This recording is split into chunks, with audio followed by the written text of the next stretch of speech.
Hello everyone. आज मैं इस वीडियो में जो है वर्ब के बारे में डिस्कशन करेंगे। वर्ब क्या है और वर्ब का डेफिनेशन क्या है और वर्ब के एग्जाम्पल, और जो है एग्जाम्पल में वर्ब कहाँ रहता है और एग्जाम्पल से हम समझेंगे। ठीक है, इस वीडियो में हम सिर्फ वर्ब के बारे में ही जानेंगे। ठीक है, तो आप मेरे साथ बने रहें और वर्ब के बारे में समझें। ठीक है, चलिए चलते हैं स्क्रीन पर।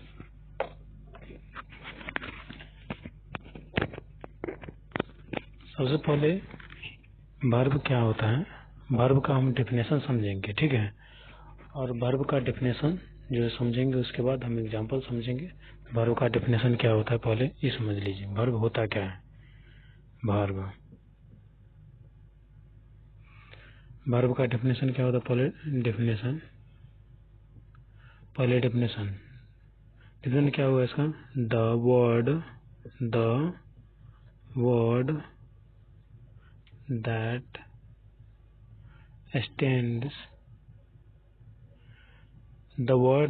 stands for doing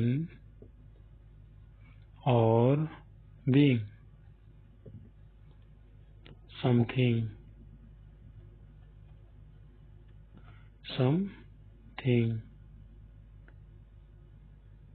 is called verb। अब वर्ब का डेफिनेशन तो हम इंग्लिश में लिख दिए, आप इसको समझेंगे कैसे, हम इसको जो है एग्जांपल देकर हम समझाते हैं। ठीक है, जो एग्जांपल पहले हम ले लेते हैं तो उसके बाद हम हिंदी में समझ जाएंगे। ठीक है, तो वर्ब क्या होता है तो हम सिर्फ वर्ब के बारे में समझेंगे। देख लीजिए यहाँ पर, जैसे राम दिल्ली जाता है। अब वर्ब जो है इसमें क्या करेगा?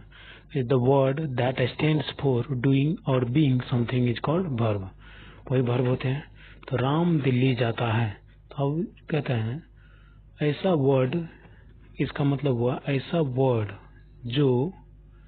जो अपने स्थान पर जो है अपने स्थान पर कुछ करने या होने का जो रोल निभाता है, अपने स्थान पर कुछ करने या होने का जो रोल निभाता है। इसमें रोल कौन निभा रहा है? होने और करने का, जैसे कि टाइमिंग का और प्रेजेंट हो, पास्ट हो, फ्यूचर हो, जो अपना रोल अदा कर रहा है वही भी जो वर्ब हो जाता है। जैसे कि यह जो अपना रोल निभा रहा है स्टैंड चाहिए, मतलब कि अपने स्थान पर है, और जो यही एक वर्ड है जो करने और होने का जो अदा करता है। जैसे राम दिल्ली जाता है, क्या करता है? दिल्ली जाता है, तो वहां पे जो है प्रेजेंट या फ्यूचर हो, फास्ट हो, तो यही डिसाइड करता है। ठीक है, तो इसका क्या होगा इंग्लिश मीनिंग में हम समझते हैं। राम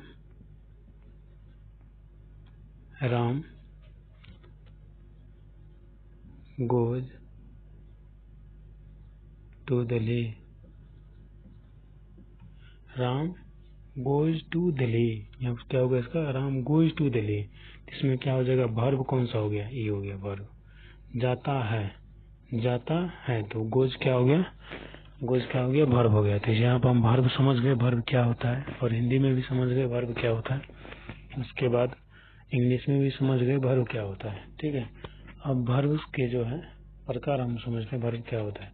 ठीक है, आप लोग देख लीजिए इसको मैं मिटा रहा हूँ। ठीक है, वर्ब। अब वर्ब आगे देखते हैं। वर्ब जो है हम दो तरह से जानते हैं। एक होता है बेसिक मेन वर्ब होता है, बेसिक मेन वर्ब होता है, मेन वर्ब। उसके बाद होता है एक्सिलरी वर्ब, एक्सिलरी वर्ब होते हैं। दो तरह का वर्ब होता है, जिसे हम यहाँ पर structure subject plus verb plus subject plus main verb plus axillary verb plus other word, इस तरह से जो है स्ट्रक्चर एक बनता है। और ये स्ट्रक्चर से भी हम जो सेंटेंस बनाते हैं, तो यहाँ पर हम एक्सिलरी वर्ब के टाइप समझेंगे। तीन तरह का होता है। एक होता है principal auxiliary verb, principal auxiliary verb. उसके बाद मॉडल होता है, मॉडल। उसके बाद क्या होता है? सेमी मॉडल, सेमी मॉडल होता है। ये कितना होता है, 10 होता है प्रिंसिपल ऑक्सिलरी वर्ब। मॉडल जो है 11 होता है, ये फिक्स रहता है, ये 10 ही रहेगा principal auxiliary verb.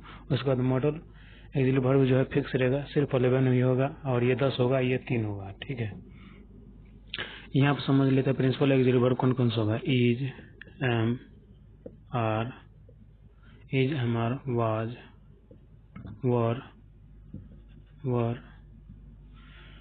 Was, were. उसके बाद हैज, हैव, हैव। 1 2 3 4 5 6 7 10 होते हैं ना। हैज, हैव, और क्या होगा, is, am, are, was, were, has, have, और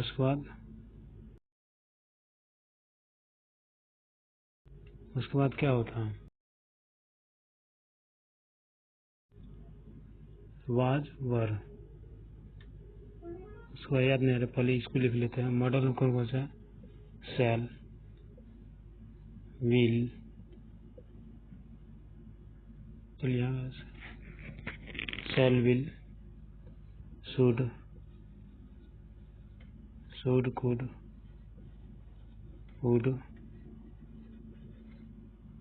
वुड हो गया। उसके बाद क्या होगा, कुड, वुड। उसके बाद क्या हो गया, उसके बाद हो गया can, could, may, might.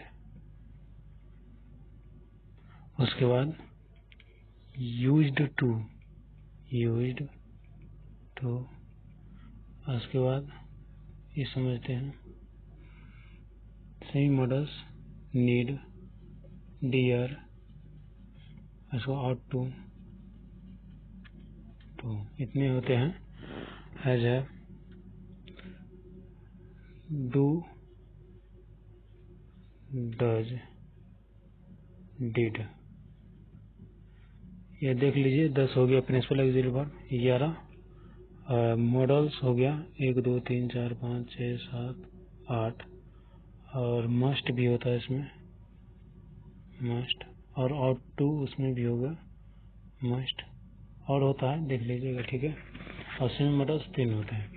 Verb के जो है इतने फॉर्म्स होते हैं। ठीक है, उसके बाद वर्ब का बस यही रूल है। उसके बाद जो होगा सो और बता देंगे। ठीक है, वर्ब के बारे में बस इतना ही जानिए जो बिगिनर है। उसके बाद जो है आगे जो है और बताएंगे। ठीक है, तो चलिए यहीं तक आज वीडियो रखते हैं। Bye bye, take care.